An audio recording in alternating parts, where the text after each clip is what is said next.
देखो आज तो मैं तुम्हें बचाने आ गया, लेकिन कल कौन आएगा? जब तक तुम इनसे डरती रहोगी ये तुम्हें डराते रहेंगे। लड़ना सीखो, खुद को स्ट्रॉन्ग बनाओ। देखो मेरी भी बहन है, मैं नहीं चाहता कि किसी के साथ कुछ भी गलत हो। Thank you so much.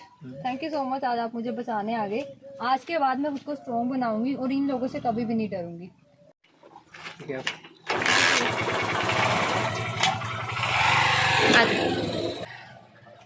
तुम्हें पता है, उस दिन जब उन लड़कों ने मुझे घेर लिया था तो मुझे लगा था कि आज मैं यहाँ से वापस सेफली जा ही नहीं पाऊंगी, क्योंकि उस टाइम पे मैं ब्लैंक हो गई थी। हम लोगों को हमेशा ही प्रोटेक्शन में रखा जाता है, हमारे साथ कोई ना कोई होता है, हमें बिना मतलब के घर से बाहर जाने की इजाज़त नहीं होती है। तो शायद यही रीज़न है कि कल को जब हम बाहर जाते हैं, अपनी लड़ाई लड़ने जाते हैं, तो अगर ऐसा कुछ होता है तो हम लोग खुद के लिए नहीं लड़ पाते हैं। लेकिन मैं चाहती हूँ कि मैं खुद के लिए लड़ूँ। अगर कल को फिर से कोई ऐसी सिचुएशन आती है, मुझे नहीं पता वो लड़का कौन था, लेकिन उस दिन उसने मुझे बहुत ही सही बात बताई थी कि जब तक आप इनसे डरते रहोगे ये आपको डराते रहेंगे। और ये चीज़ सुन के मुझे हिम्मत आई कि उसकी बात में सच्चाई थी। जब तक हम खुद के लिए नहीं लड़ेंगे, हम दूसरों से डरते रहेंगे, तब तक वो हमें डराते रहेंगे। हमें खुद के लिए लड़ना सीखना होगा। और ऐसा कितनी बार होता है, बस में आते हुए, ऑटो में आते हुए कोई आपको टच करने की कोशिश करता है, कोई कुछ हरकत करने की कोशिश करता है, लेकिन हम लोग इग्नोर कर देते हैं। पर कब तक इग्नोर करेंगे? और वो इग्नोर करना इतनी बुरी आदत बन जाती है कि जब हमें लड़ना होता है तब भी हमारे पास हिम्मत ही नहीं होती है कुछ करने की। इसलिए बहुत ज़रूरी है कि टाइम रहते हम लोग खुद पे काम करें, खुद के लिए लड़ना सीखें और कुछ भी गलत ना सहें।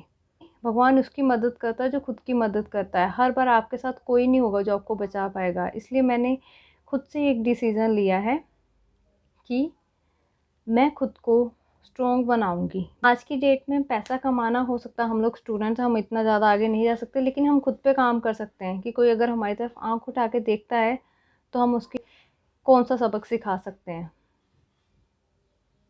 इसलिए मुझे अपने घर वालों को कन्विंस करना पड़ेगा, इस सोसाइटी से अलग चलना पड़ेगा। मैं उसके लिए भी तैयार हूँ, लेकिन मुझे बिल्कुल बर्दाश्त नहीं होगा कि कल ऐसी सिचुएशन में अगर कोई मेरी हेल्प करने नहीं आता है तो मैं हार जाऊँ, क्योंकि वो ज़िंदगी से हार नहीं होगी, मेरी खुद से हार हो जाएगी। और सबसे हारने से भी बड़ी चीज़ होगी कि मैं लड़ने की हिम्मत ही नहीं कर पाऊँगी।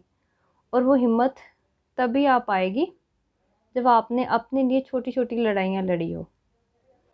इसलिए मैं चाहती हूँ कि मैं अपनी लड़ाई आज से लड़ना शुरू कर दूँ। कल क्या होगा किसी को नहीं पता, हो सकता है कभी ज़रूरत भी ना पड़े, लेकिन खुद के लिए कुछ करने की जो हिम्मत होती है वही आप में एक नया जुनून भर देती है। और अब मुझे लगता है कि शायद तुम मुझे सपोर्ट करने की कोशिश करोगी और ये समझोगी मेरी ऐसी सिचुएशन होने के बावजूद, जहाँ पे फैमिली सपोर्ट नहीं कर रही है, सोसाइटी में हर किसी को ऐसा मौका नहीं मिलता है। मैं चाहती हूँ कि जैसे आज मुझे दिक्कत हो रही है, वैसे अगर कोई और अपने लिए लड़ना चाहे तो कम से कम उसे उतनी दिक्कत ना हो। तो किसी न किसी को तो आज आगे बढ़ना ही होगा ना। आई एम सो सॉरी यार, मुझे नहीं पता था कि ये रीज़न है जिसकी वजह से तुम मार्शल आर्ट करना चाहती हो। एंड अब तो मुझे भी लग रहा है कि सबको ये करना चाहिए, बट ये बात अलग है कि बहुत कम लोगों को रियलाइज़ होता है और सही टाइम पे एक्शन लेने की हिम्मत कर पाते हैं। But I am proud of you कि तुमने ये हिम्मत दिखाई है, तुम अपने पेरेंट्स से बात की है और उनको मनाया है, तो बहुत बड़ी बात है। और मुझे बहुत खुशी है कि मेरे पास इतनी प्यारी दोस्त है जो कि अपने लिए खुद लड़ना जानती है। हेलो गाइस, अमन है आप।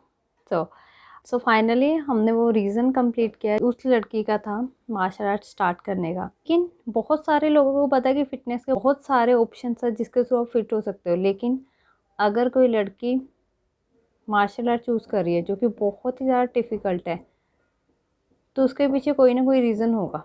और सबसे बड़ा रीज़न यही होता है कि वो किसी और पे डिपेंडेंट नहीं होना चाहती है, क्योंकि रियलिटी हम सबके साथ में है। तो बचना कोई ऑप्शन नहीं है, हमें आज नहीं तो कल उससे लड़ना पड़ेगा, लड़ना सीखना ही होगा।